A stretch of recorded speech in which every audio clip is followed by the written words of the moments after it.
Students, yesterday we were discussing about characteristic of enzymes. आज हम जो उसके रिमेनिंग पॉइंट्स रह गए थे उसको हम डिस्कस करते हैं. Open your books page 109.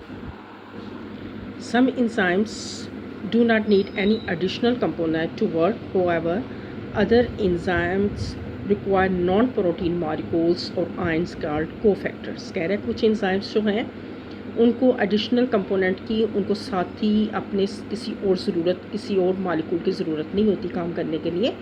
लेकिन कुछ ऐसे एंजाइम्स होती हैं जिनको अपने एडिशनल मालिक्यूल्स की ज़रूरत होती है, एडिशनल कंपोनेंट या आयन की ज़रूरत होती है. और वो जो मालिक्यूल्स होती हैं वो नॉन प्रोटीन होते हैं. खुद एंजाइम जो होते हैं वो प्रोटीन के होते हैं, लेकिन जो उनको ज़रूरत होती है वो नॉन प्रोटीन मालिक्यूल्स होते हैं या आयन्स होते हैं. They are called cofactors. Cofactors can be either inorganic होंगे तो मेटल आयंस आ जाएंगे, और ऑर्गेनिक होंगे तो फ्लेवन एंड हीम वगैरह आ जाएंगे.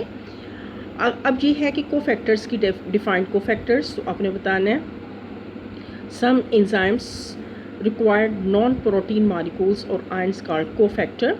कोफैक्टर्स में बी इनऑर्गेनिक और ऑर्गेनिक. एग्जांपल इसकी फ्लेवन एंड हीम आ गए. इफ़ ऑर्गेनिक कोफैक्टर्स जो है are tightly bound to enzyme, they are called prosthetic group. अगर ऑर्गेनिक कोफैक्टर जो है वो एंजाइम्स के साथ मजबूती के साथ बांधा हुआ है, बॉन्ड किया हुआ है, they are called prosthetic group. और if organic cofactor are loosely attach with enzyme, they are called coenzyme. अगर मजबूती के साथ है तो प्रोस्थेटिक ग्रुप है. अगर वो लूजली अटैच है एंजाइम के साथ तो फिर उसको हम को एंजाइम्स कहते हैं. Coenzyme transport chemical group from one enzyme to another.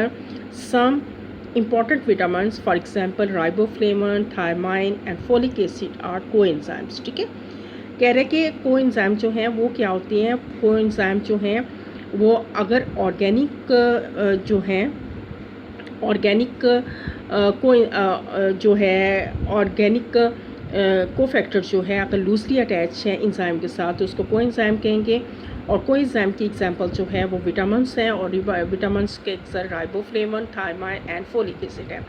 अब स्टूडेंट्स इसमें defined cofactor, defined prosthetic group, defined coenzymes. ठीक है, पीछे आपका एक क्वेश्चन बन जाएगा डिफाइंड एक्टिव साइट. ठीक है, उसके बाद several enzyme can work together in a specific order. बहुत से एंजाइम जो होते हैं एक खास ऑर्डर में, एक महसूस ऑर्डर में एक मिल के इकट्ठे काम करते हैं, क्रिएटिंग मेटाबॉलिक पाथवे, जिसकी वजह से मेटाबॉलिक पाथवे बन जाते हैं. In metabolic pathway one enzymes take the products of another enzyme as a substrate.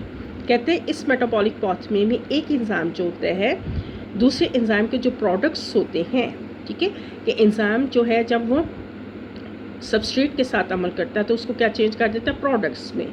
ठीक है, तो क्या करता है वन एंजाइम जो है वो दूसरे एंजाइम के प्रोडक्ट्स को किस तरीके से लेता है ऐसे सबस्ट्रेट. ठीक है, और फिर वो उसको अगेन चेंज कर देता है into products. One enzyme take the products of another enzyme ऐसे सबस्ट्रेट, जिसके अंदर मेटाबॉलिक पाथवे के अंदर एक एंजाइम जो है दूसरे एंजाइम के प्रोडक्ट्स को सबस्ट्रेट के तौर पे लेता है. After the reaction the product is pass on to the next enzyme. और फिर वो रिएक्शन होने के बाद वो प्रोडक्ट जो है वो दूसरे एंजाइम के पास चला जाता है, और वो दूसरे एंजाइम के लिए वो प्रोडक्ट जो है वो क्या बन जाता है सबस्ट्रेट बन जाता है. That is known as metabolic pathway. इसमें क्वेश्चन आ गया डिफाइंड मेटाबॉलिक पाथवे. तो आपने मेटाबॉलिक पाथवे की डेफिनेशन यहाँ से मैं करनी है. In metabolic pathway one enzyme take the products of another enzyme as a substrate. After the reaction the product is passed on to the next enzyme. ठीक है, तो इस तरीके से इसके जो करेक्टरिस्टिक हैं एंजाइम्स के कंप्लीट हुए. बस को अच्छी क्वेश्चन आता है right any 5 characteristic of enzyme. आपने कोई से 5 करेक्टरिस्टिक लिख देने हैं.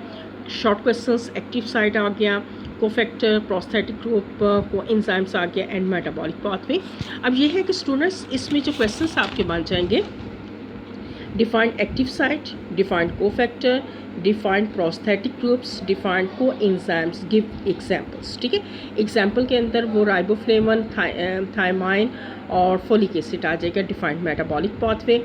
इस तरीके से ये क्वेश्चंस बन जाते हैं. कल इंशाल्लाह ताला स्टूडेंट्स हम इसके जो है इसके यूजेस ऑफ एंजाइम्स करेंगे. वेरी इंपॉर्टेंट क्वेश्चंस हैं कैरेक्टरिस्टिक ऑफ इंजाइम्स से वेरी इंपॉर्टेंट है, और इसके अलावा जो यूजेस ऑफ इंजाइम्स है ऑल्सो इंपॉर्टेंट है। कल इंशाल्लाह ताला हम इसके यूजेस करेंगे। ओके, अल्लाह हाफिज़।